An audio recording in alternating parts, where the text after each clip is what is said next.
பார்வை எனக்கு துண்டாய் பிடிக்கவில்லை. அது இருந்த விதமும் தோற்றமும் வெறுப்பை கூட்டியது. மேசை மேல் சவடாலாக பரப்பிக்கொண்டு கல்லூலி மங்கன் போல் சப்பளித்து போயிருந்தது. ஆனா பெண்ணா என்று கூட தெரியவில்லை. கம்ப்யூட்டர்களில் ஆண் பெண் பேதம் இருப்பது எனக்கு கனலாக தெரியாது. அதை கண்டுபிடிப்பதற்கு என்ன குறுக்கு வழி என்பதையும் அப்போது எனக்கு யாரும் சொல்லித் தந்திருக்கவில்லை. சில நிபுணர்கள் பார்த்த வாக்கிலேயே சொல்லிவிடுவார்களாம், பெண் என்றால் வலிக்கு கொண்டு வர கணநாளாகும், பிகு செய்து கொண்டிருக்குமாம். ஆனால் அணைந்து விட்டால் உயிருள்ளவரை விசுவாசமாக செயல்படும். ஆண் அப்படி இல்லையாம். ஆரம்பத்தில் அளவுக்கு அதிகமாக ஒத்துழைக்கும். நாள் போக போக காலை வாரி விட்டு விடுமாம். முன்பின் தெரியாத விவகாரத்தில் இப்படி வந்து மாட்டிக்கொண்டோமோ என்று நொந்து கொண்டேன். ஒரு திடீர் உந்தலாகத்தான் கம்ப்யூட்டர் ஒன்று வாங்குவதாக முதல் நாள் இரவு எங்கள் வீட்டில் முடிவாகியது. என் 9 வயது மகன் அரவிந்தன் தன்னுடைய சிநேகிதர்கள் எல்லோரிடமும் கம்ப்யூட்டர் இருப்பதாக அளந்தான். என் ஆசை மனைவியோ ஹார்மோனிய பெட்டி போல இதையும் வளைத்து விடலாம் என்று ஆர்வமான கனவுகளுடன் காத்திருந்தாள். இது என்ன வெண்டைக்காயா? நுனி முறித்து பார்த்து வாங்க கம்ப்யூட்டர். முந்தி பிந்தி வாங்கியும் அனுபவம் இல்லை. கடைக்காரனுடைய முகலாவண்யம் கதைப்பதற்கு ஆசையூட்டுவதாகவும் இல்லை. வீரியம் நிறைந்தவன் போல காணப்பட்டான். அவன் தலையில் இருக்க வேண்டிய முடியெல்லாம் மூக்கு வழியாகவும் காது வழியாகவும் வந்து கொண்டிருந்தது. எனக்கு அவன் சொன்ன விளக்கங்களும் கேட்ட கேள்விகளும் தலைகால் புரியவில்லை. நான் நியூயோர்க்கில் பட்டப்பாடு இங்கேயும் படவேண்டி வந்துவிட்டதே என்று யோசித்தேன். அமெரிக்காவுக்கு நான் முதலாக போன போது வாய்விட்டு கேளாத நண்பர் ஒருத்தர் தூண்டில் ஒன்று வாங்கி வரும்படி கூறியிருந்தார். தூண்டிலின் மீனை பிடிப்பது தலையிலா வாலிலா என்பது போன்ற அடிப்படை விடயம் கூட எனக்கு தெரியாது. நண்பருக்கு சரி என்று வாக்கு கொடுத்து விட்டேன். அமெரிக்காவில் தூண்டில் வாங்குவதற்காக ஒரு கடைக்கு போன போதுதான் எனக்கு பிரச்சனையே பிரம்மாண்ட வெளிச்சமானது. என்றால் அது சாதாரண கடையில்ல, ஒரு கிரிக்கெட் மைதானம் அளவில் மிகப்பெரிய சமாச்சாரம். இதிலே விசேஷம் என்னவென்றால், இந்த கடையிலே தூண்டில் மட்டும்தான் விற்பனை செய்தார்கள். மீன்பிடி சாதனங்களுக்கென்று ஏற்படுத்தப்பட்ட பிரத்யேகமான நிலையம். எத்தனையோ விதமான உபகரணங்கள், முன்பின் பார்த்தராத வினோதமான தூண்டில்கள் சிறிதும் பெரிதுமாக கடையை நிறைத்து கிடந்தன. நான் அங்கும் இங்கும் அண்ணாந்து பார்த்து கொண்டு அனாதையாக தெரிந்த போது ஏங்க வைக்கும் வனப்புள்ள பணிப்பெண் ஒருத்தி தென்பட்டாள். குதி உயர் காலணியில் நறுக்கென்று அவள் கத்தரிக்கோள் வெட்டுவது போல வந்து நின்று, உங்களுக்கு ஏதும் உதவி தேவையா என்று மழலையில் கேட்டாள். நான் வந்த விடயத்தை விளக்கினேன். அவளுடைய முதல் கேள்வி, உங்களுக்கு எப்படி வேண்டும்? வலது கை தூண்டிலா அல்லது இடது கையா என்றாள். ஆஹா, அப்படியா சங்கதி என்று நான் வலது கை என்று பதில் சொன்னதும் 2வது கேள்வி எழுந்தது. ஆற்றிலேயா கடலிலேயா என்றாள். இது என்னடா விளக்கம் என்று நான் யோசிப்பதற்கிடையில் அடுத்த கேள்வி வந்து விழுந்தது. ஆழ்கடலா கரை ஓரத்திலா என்றாள். தூண்டிலே இத்தனை விஷயங்கள் இருக்கா என்று நான் தியானத்தில் இருந்தபோது மிகவும் முக்கியமான ஒரு கேள்விக்கணையை வீசினாள். சிறுவனா, இளைஞனா அல்லது முழு மனிதனா என்றால் நான் என்னுடைய நண்பருடைய உடல்வாகை மனதில் அளவெடுக்க முயற்சி செய்து கொண்டிருந்தேன். அவள் கேள்விகளுக்கு மேல் கேள்வியாக கேட்டாள். நின்று கொண்டு பிடிப்பதற்கா, இருந்து பிடிப்பதற்கா, படகில் போய் பிடிப்பதற்கா, படுத்திருந்து பிடிப்பதற்கா என்றால். மரியாதை கருதி சிறுநீர் பெய்து கொண்டு பிடிப்பதற்கா என்பதை கேட்கவில்லை என்று நினைக்கிறேன். சிறிய மீனா பெரிய மீனா, என்ன எடை தாங்கும் தூண்டில் தேவை? இது மாதிரியாக என்னும் முன்னே 700 800 அம்மென்றால் 1000 கேள்விகள் வந்து விழுந்தன. தலை சுற்றிவிட்டது. டிக்கெட் வேண்டாம், கையை விடு என்று ஆகிவிட்டது. யாழ்ப்பாணம் வெலிங்டன் தியேட்டரில் கவுண்டன் ஓட்டைக்குள் கையை நீட்டினால் டிக்கெட் கொடுப்பவர் கையை கெட்டியாக பிடித்துக் கொள்வார். பெண்ணுக்கு சனம் நெருக்கப்படியாக இருக்கும். டிக்கெட் கேட்டவருடைய கையை முறிக்கும் போது நிலை. அப்போது அவர் டிக்கெட் வேண்டாம், கையை விடு என்று கத்துவது வழக்கம். கட்டுச்சோறு கட்டி கொண்டு வந்திருக்க வேண்டும் என்று எனக்கு பட்டது. அடுத்த முறை வரும்போது இவர்களுடைய கேள்விகளுக்கெல்லாம் பதிலை ஒரு புத்தகமாக அடித்துக் கொண்டு வருவது என்று மனதுக்குள் தீர்மானித்துக் கொண்டேன். இப்படியாக சந்தி பிரிக்காத பாடல் போல் தலை சுற்றியது விவகாரம். மறுபடியும் நான் அந்த கடைக்கு கம்ப்யூட்டரை கொத்து கொத்தாக ஆராய்ச்சி செய்து வித்துவான் பட்டம் பெற்ற ஒரு நண்பரோடு படையெடுத்தேன். நண்பர் கம்ப்யூட்டருக்கு தலபுராணம் எழுதியவர். விடுவாரா? இப்போது வட்டியும் முதலுமாக அவர்களை போட்டு குடை குடை என்று குடைந்தார். அவர்களுடைய சம்பாசனை முற்றிலும் ஒரு புதிய பாஷையில் நடைபெற்றது. எனக்கு ஒன்றுமே புரியவில்லை. 2 பேருடைய வாயையும் மாறி மாறி பார்த்தேன். Hard driver, floppy, megabyte, software, interface, UPS என்ற வார்த்தைகள் எல்லாம் எனக்கு சிதம்பர சக்கரமாக இருந்தது. ஒருமுறை கவிகாலமேகம் பெயர் தெரியாத ஊரில் பாசை தெரியாத திம்மி என்கின்ற தாசியுடன் இரவை கழிக்க வேண்டி வந்ததாம். இரவு முழுக்க தாசி ஏமிரோ ஓரி எத்துண்டி வஸ்தி என்றெல்லாம் இவரிடம் சரசம் செய்தாள். அவள் சொன்னது இவருக்கு புரியவில்லை, இவர் சொன்னது அவளுக்கு புரியவில்லை. யமன் கையில் பட்ட பாடுபட்டேன் என்கின்றார் காளமேகம். ஏமிரோ ஓரி என்பாள், எத்துண்டி வஸ்தி என்பாள். தாமிராஜ் சொன்னதெல்லாம் தலைக்கடை தெரிந்ததில்லை. ஓமிராஜ் சூளும் சோலை பெருங்கொண்டை திம்மி கையில் நாம் இரா பட்டபாடு யமன் கையில் பாடுதானே. அந்த கஷ்டம்தான் எனக்கு நினைவுக்கு வந்தது. அவர்களுடைய கதையில் அடிக்கடி ராம் ராம் என்ற வார்த்தை அடிப்பட்டது. நான் மேலே இருப்பது ராம் என்றும் கீழே இருப்பது லட்சுமணன் என்றும் எனக்கே உரிய சாதுரியத்தில் ஊகித்துக் கொண்டேன். இவர்கள் இந்த சந்தடியில் இருக்கும் போது நான் எனக்கு தோதாக ஒருவரை கண்டுபிடித்தேன். அவருடைய கெமிஸ்ட்ரி எனக்கு சரிவரும் போல தோன்றியது. விஷயம் தெரிந்தவர் போல காணப்பட்டார். அவரிடம் போய் மெல்ல பேச்சு கொடுத்தேன். கம்ப்யூட்டர் வாங்கும் போது நாங்கள் என்ன பாவிப்புக்கு அதனை வாங்குகிறோம் என்பதை நிச்சயிக்க வேண்டும் என்றார். ஒரு நெல்லு மூட்டை மாத்திரம் கொண்டு போவதற்கு ஒரு திருக்கல் வண்டி போதும். 100 மூட்டை என்றால் 1 லோரி தேவைப்படும். குடும்பத்தோடு சுகமாக பயணம் செய்ய கார் வசதியாக இருக்கும். இல்லை, விசையாக போவதுதான் நோக்கம் என்றால் ரேசிங் கார் தான் வாங்க வேண்டும் என்றார்.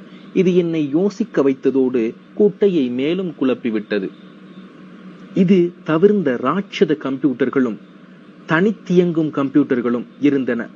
மேசையில் வைப்பது, மடியில் வைப்பது, இது பெண்ணாகத்தான் இருக்க வேண்டும். கக்கத்தில் வைத்திருப்பது, இப்படியாக பல.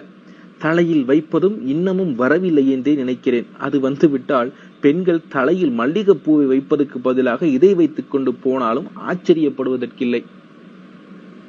நண்பருடைய ஆட்சைப்படி 486 கம்ப்யூட்டர் வாங்குவதென்று தீர்மானமாகியது. கம்ப்யூட்டர் என்றால் அதை மாத்திரம் தூக்கி கொண்டு வர முடியுமா? அதற்கென்று சில உபகரணங்கள் இருக்கின்றன. நான் கணக்கு போடும் போது அதை மனதில் எடுக்கவில்லை. மவுஸ் பேட், டிஸ்குகள், பேப்பர், ரிப்பன் என்று ஊறுபட்ட சாமான்கள். பில் போடும் போது கணக்கு எக்கச்சக்கமாகிவிட்டது. பொங்கல் பானை வாங்கும் போது அதற்கென்று திருகனி, இஞ்சி, இலை, கரும்பு என்று வாங்குவதில்லையா? அப்படித்தான் இதுவும் என்று என்னை தேர்த்திக் கொண்டேன்.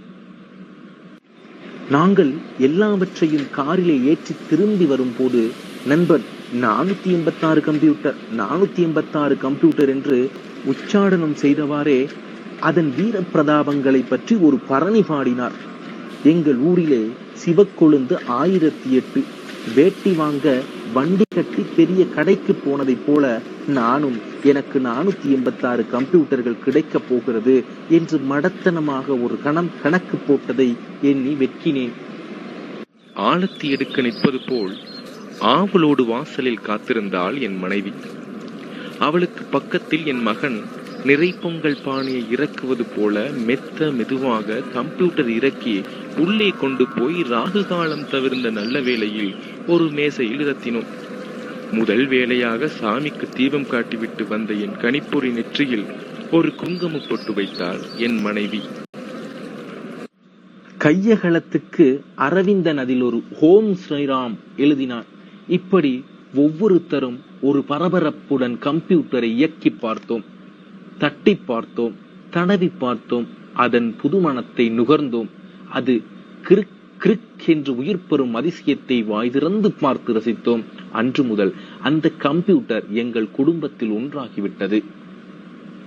முதல் நாளே நான் ஒரு பெரிய உண்மையை கண்டுபிடித்தேன். கணிப்பொறி என்பது ஒரு ராட்சச வேலைக்காரன். சொல்லும் வேலைகளை எல்லாம் கச்சிதமாக செய்யும். ஆனால் தவறான கட்டளைகளை பிறப்பித்து விட்டாலோ தானே எஜமானாகிவிடும். பிறகு நீங்கள் அதற்கு அடிமைதான். இன்னொன்று, பயந்து பயந்து இதை அணுகினால் அது எட்ட போய்விடும். எனது 9 வயது மகன் மீன் குஞ்சு நீந்துவது போல உற்சாகமாக அதனோடு ஒட்டி பழகிவிட்டான். கணிப்பொறியை அவனுக்கு நிரம்பவும் பிடித்துக் கொண்டது. அதுவும் தன்னுடைய ரகசிய கதவுகளை அவனுக்கு தங்கு தடையின்றி திறந்து விடைய தயாராகிவிட்டது. எல்லோருக்கும் அவசரமாக செய்வதற்கு அதில் கனவேலைகள் இருந்தன. என் மனைவிக்கு வீட்டு கணக்குகளும் சீட்டு கணக்குகளும் காத்திருந்தன. அரவிந்தனுக்கு பள்ளிக்கூடத்தில் கொஞ்சம் பயிற்சி ஏற்கனவே இருந்தது. படங்கள் கீறவும் கேம்ஸ் விளையாடுவதற்கும் அவன் பறந்தான். அரவிந்தனுடைய நண்பர்கள் இப்பவெல்லாம் அடிக்கடி வந்து போகத் தொடங்கினார்கள். கம்ப்யூட்டருடன் அவர்கள் பொழுது முக்காலும் கழிந்தது. புது கேம்ஸ்களை பண்டமாற்று செய்து பாவித்தார்கள். கை தேர்ந்த நிபுணர்கள் போல புதிய தலைமுறை கணிப்பொறி பற்றி நீண்ட விவாதங்களும் பட்டிமன்றமும் நடத்தினார்கள். என் மனைவியின் பொழுதுபோக்கு திசை மாறிவிட்டது. சீட்டுக்கணக்கு விவரங்களை எல்லாம் கணிப்பொறியில் நுணுக்கமாக பதிந்து வந்தாள். அடிக்கடி அவளுக்கு தொலைபேசி வரும். ஒரு முறை சிநேகை ஒருத்தி என்னவோ கேட்க, கொஞ்சம் இரு, எனக்கு ஞாபகம் இல்லை, கம்ப்யூட்டரை பார்த்து சொல்லுறன் என்று இவள் பெருமையை சொன்னாள். புதிதாய் பிறந்த குழந்தை வீட்டை அடியோடு மாற்றுவது போல இந்த கணிப்பொறி எங்கள் வாழ்க்கையில் பெரிய திருப்பத்தை கொண்டு வந்து விட்டது. நாங்கள் ஒருவருடன் ஒருவர் கம்ப்யூட்டர் பாசையிலேதான் பேசி பழகி கொண்டோம். பள்ளிக்கு எடுத்து போக மகனுக்கு சாப்பாட்டு தரும் போது அவன் அம்மா "Give me a megabyte" என்று கத்துவான். மனைவியிடம் இத வேற விதமா வெளிப்படும். மேகலா என்ற பெயரை அவள் இப்போதெல்லாம் மெகா என்று எழுதுகிறாள். காரணம் தெரியாமல் இதயத்தில் சந்தோஷம் பொங்கும். அந்த நேரங்களில் என் விரல்கள் சில்லென்று குளிர்ந்திருக்கும். அவள் இடையை போய் தொட்டுவிடும். நெளிப்பு காட்டிக்கொண்டே மெல்ல விலகிடுவாள். "Press any key to enter" என்று சொல்லிவிட்டு ஓடுவதற்கு தயாராக நிற்பாள். நான் எப்படி பிடிப்பது? "If you want to escape, press here" என்று என் உதட்டை தொட்டி காட்டுவேன். இந்த நேரங்களில் எல்லாம் ஒரு புதிய அந்யோன்யம் எங்கள் குடும்பத்தில் வந்து பரவியது போல எனக்கு பட்டது. சில சமயங்களில் "அரவிந்தா, அரவிந்தா, இங்கே வா" என்று யானை ஆதிமூலத்தை கூப்பிடுவது போல ஓலமிடுவாள் என் மனைவி. "கம்ப்யூட்டர் இந்த கூட்டலை தப்பு தப்பாய் போட்டிருக்கு, இதை ஒரு பார்" என்பாள். என்னுடைய மகனும் "என்னம்மா, நீங்கள் சும்மா சும்மா கூப்பிட்டு ட்ரபிள் கொடுக்கிறீர்கள்" என்று நடப்பு விட்டுக்கொண்டே போய் அந்த சில்லறை தகராறை சரி செய்து விட்டு வருவான். இப்படியாக அந்த கணிப்பொறியின் வருகைக்கு பிறகு எங்கள் வீடு ஒரு விஞ்ஞான துள்ளலால் துள்ளி வேகமாக முன்னேறி கொண்டிருந்தது. கனநாளாக ஒரு சிறுகதை என் மனதில் ஊறப்போட்டு கிடந்தது. இப்போது முட்டையில் கள்ளு பொங்குவது போல அது பொங்கிக் கொண்டு வந்தது.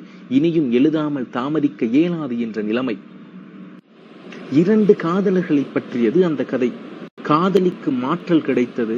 இன்னொரு ஊருக்கு போய்விடுகிறாள். தொலைதூரத்துக்கு போனாலும் அவளுடைய காதல் கடிதம் மூலமும் தொலைபேசி மூலமும் சூடு குறையாமல் வளர்கிறது. புது ஊரில் காதலிக்கு இன்னொருத்தனுடன் மையில் ஏற்படுகிறது. பழைய காதலன் அவனை நம்பி தபால் நிலையத்துக்கும் தொலைபேசி அலுவலகத்துக்குமாக காசை விரயம் செய்து கொண்டே இருக்கிறான். அவர்களுடைய தொலைதூர காதல் தொலைந்துவிடும் அபாயத்தில் இருந்தது. கதைக்கும் நான் தொலை என்றே தலைப்பு கொடுத்திருந்தேன். சிறுகதையாக தொடங்கி நெடுங்கதையாக அது வளர்ந்து விட்டது. 1000 வார்த்தைகளுக்கு இடையில் அதை மடக்கி வைத்திருந்தேன். நான் நினைத்ததிலும் பார்க்க கதை நல்லாக வந்திருந்தது. காதல் வர்ணனை ஒரு புது புயலை கிளப்பிவிடும் என்று எதிர்பார்த்தேன். இதிலே ஒரு வசதி என்னவென்றால், கணிப்பொறியில் காகிதம் மிச்சப்படுகிறது. சுற்றுச்சூழலுக்கும் எவ்வளவோ நன்மை.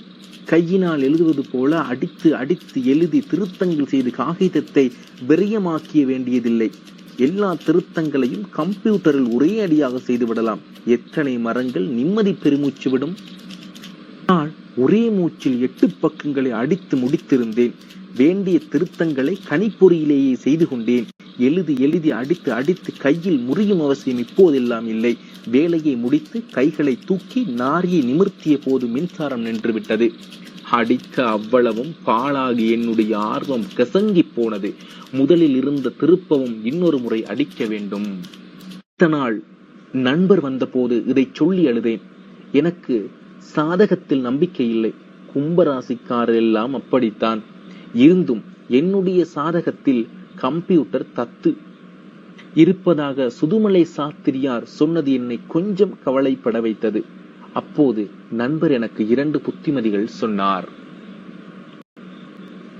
1. தலை போகிற காரியம் என்றாலும் ஒவ்வொரு 5 நிமிடமும் டைப் செய்வதை சேமித்து வைக்க வேண்டும். 2. எங்கள் ஒவ்வொருவருக்கும் வெவ்வேறு டைரக்டரை உருவாக்கி அதிலே எங்கள் வேலைகளை சேமித்து வைத்துக் கொள்ளுதல் வேண்டும். இதை எப்படி செய்ய வேண்டும் என்பதை விவரமாக விளக்கினார். 5 புகையிலை கன்றுக்கு பாத்தி கட்டுவது போல கணிப்பொறி தளத்தை 3 பகுதிகளாக பிரித்து ஒரு பகுதியில் நானும் இன்னொரு பகுதியில் மனைவியும் மீதியில் அரவிந்தனுமாக பயிர் செய்தோம். எங்கள் படைப்புகளை இந்த வரம்புக்குள் வைத்துக் கொண்டோம். இதற்கு பிறகு ஒரு ஒழுங்குமுறை வந்தது. ஆரம்பத்தில் எனக்கு கம்ப்யூட்டருடன் ஏற்பட்ட பிணக்கு நீங்கி ஓர் இணக்கம் ஏற்பட்டது. உருக்கி எடுத்த இரும்பினால் செய்த ரெமிங்டன் தட்டெழுத்து பொறியில் நான் ஆரம்ப கால தீட்சி பெற்றவன். அதை தூக்க 2 பேரும் வைக்க 4 பேரும் வேணும். நகலெடுக்கும் மெஷின்கள் வருவதற்கு முன்னரான ஒரு காலம் அது. 7 கார்பன் தாழ் வைத்து கைகளை தலை உயரத்துக்கு உயர்த்து மூச்சை பிடித்து கொண்டு தேடி குத்தி டைப் செய்வதில் நான் ஒரு விண்ணவன் என்று பேர் வாங்கியவன். இப்படி ஒரு ஆழ்ந்த பரவசத்தோடு நான் தட்டெழுத்து லீலைகளை செய்யும் போது அம்மி பொழிவது போல ஒரு விதமான சத்தம் வரும் என்று சொல்லுவார்கள். என்னுடைய மகன் அப்படியல்ல. அவனுடைய விரல்கள் பட்டு துணியில் படுவது போல மெல்லப்பட்டு நகரும். விசைக்கட்டையில் அவன் விரல்கள் வண்ணத்து பூச்சி பறப்பது போல தொட்டு தொட்டு பறந்தபடியே இருக்கும். எழுத்துக்கள் திரையிலே மின்னி மின்னி கைகோர்த்து கொண்டு வரும்போது பார்க்க கொள்ளையழகாக இருக்கும். இதில் பல ரகசிய பாதைகளை என் மகனே கண்டுபிடித்துக் கொண்டான். நான் முன்பே அவற்றை அறிந்திருந்தது போல ஓர் அலட்சியத்துடன் ஏற்றுக்கொண்டேன். இப்படி நகலெடுப்பது, கத்திரிப்பது, ஒட்டுவது, தேடுவது, அழிப்பது, எழுத்துக்களை பெரிதாக்குவது, சிறிதாக்குவது என்று நுணுக்கங்களை எல்லாம் தெரிந்து கொண்டேன். சொற்பிழைகளை கண்டுபிடிக்கவும் ல மயக்கங்களை நீக்கவும் சீக்கிரத்தில் பழகிக்கொண்டேன். ஆனால் என்னை ஆச்சரியத்தில் அடித்தது ஒரு வார்த்தையை தேடிக்கொண்டு பிடிப்பதும் பிறகு அதை மாற்றுவதும் தான். கதாநாயகனுடைய பெயர் சந்திரன் என்று இருந்தது. அதை ரமேஷ் என்று மாற்ற முடிவு செய்தேன். கணிப்பொறியில் அந்த கட்டளையை கொடுத்ததும் அது முடிவு செய்தேன்.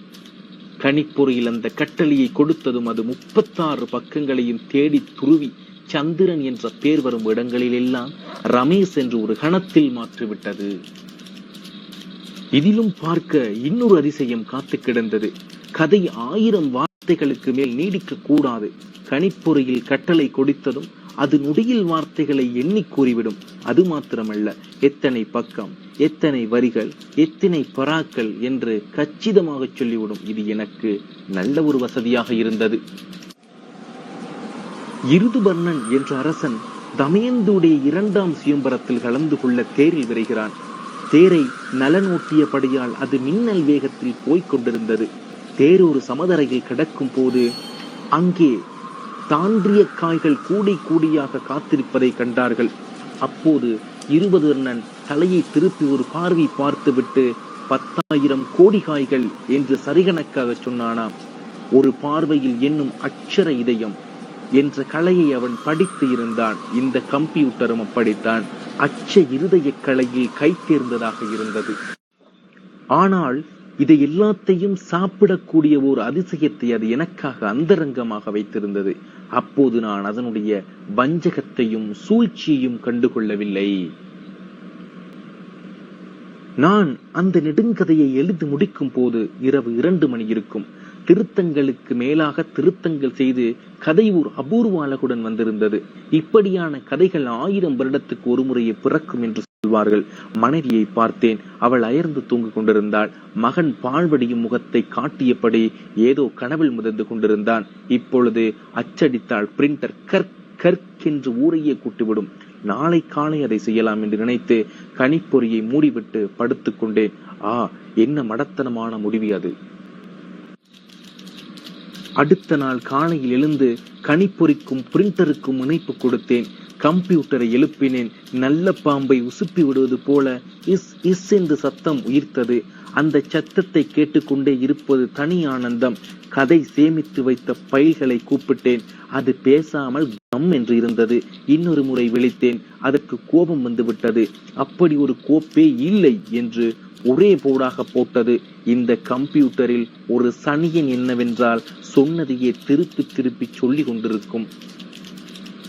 ஒவ்வொருவரும் இல்லாத நேரமாக பார்த்து ஒரு நண்பர் வந்து 100 ரூபாய் உங்களிடம் கடனாக வாங்குகிறார்.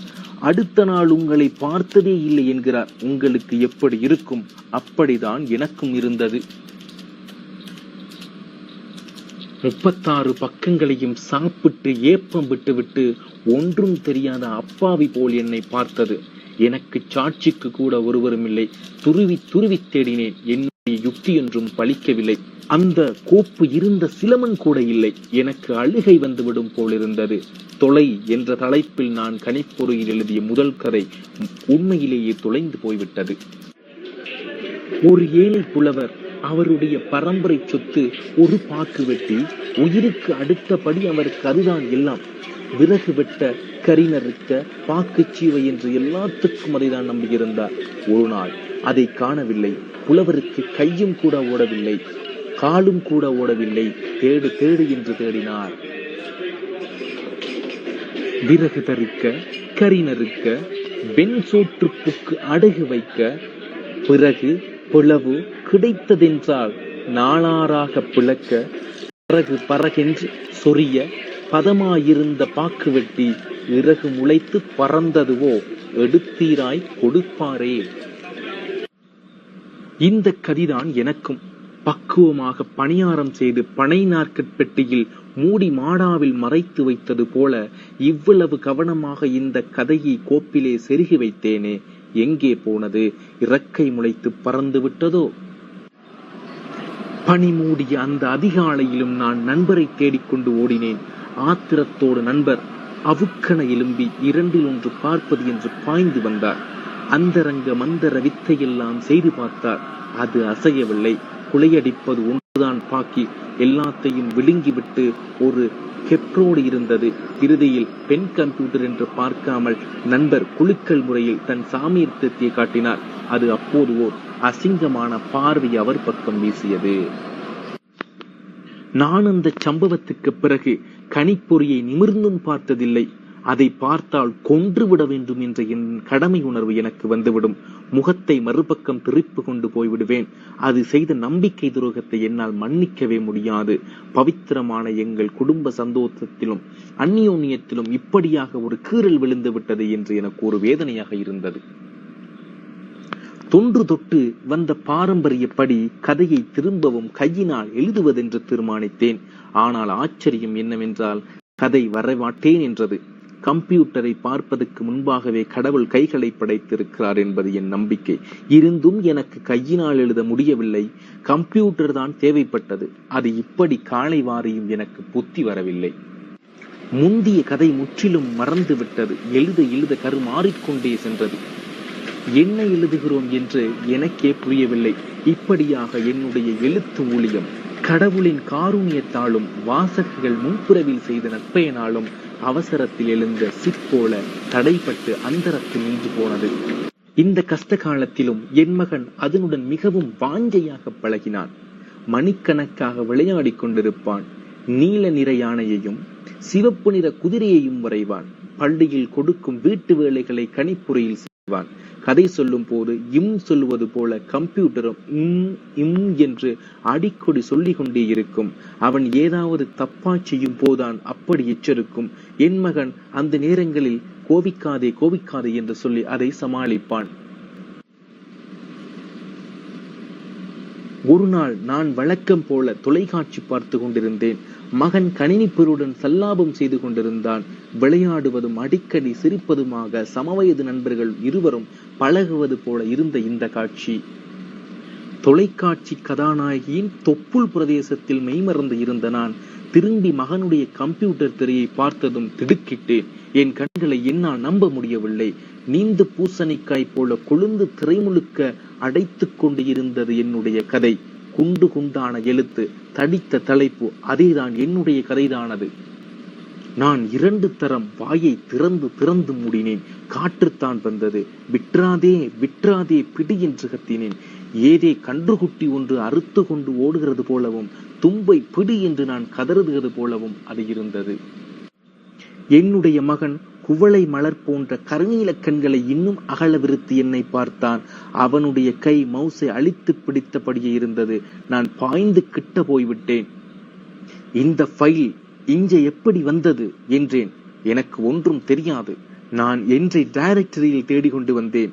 இது வந்திருக்கு, இது உங்களுடையதா என்றான். எனக்கு அப்படியே அவனை எடுத்து கொஞ்ச வேண்டும் போல இருந்தது. நான் இன்னொரு தரம் பார்த்தேன். எவ்வளவு நாளும் கதையை தன் வயிற்றிலே வைத்திருந்தது. இறைமீட்டு தந்திருக்கிறது இந்த கம்ப்யூட்டர். பெற்றோரை ஏமாற்றி களவாக ஓடி வந்த காதலியை கண்டது போல ஆசை தீர பார்த்து கொண்டே இருந்தேன். ஆனந்தத்தில் என் கண்ணீரில் நீர் தழும்பி நின்றது. வந்து விட்டாயா வந்து விட்டாயா என்று என் மனதுக்குள் சொல்லிக் கொண்டேன். நான் கம்ப்யூட்டரை பார்த்தேன். அதுவும் பார்த்தது.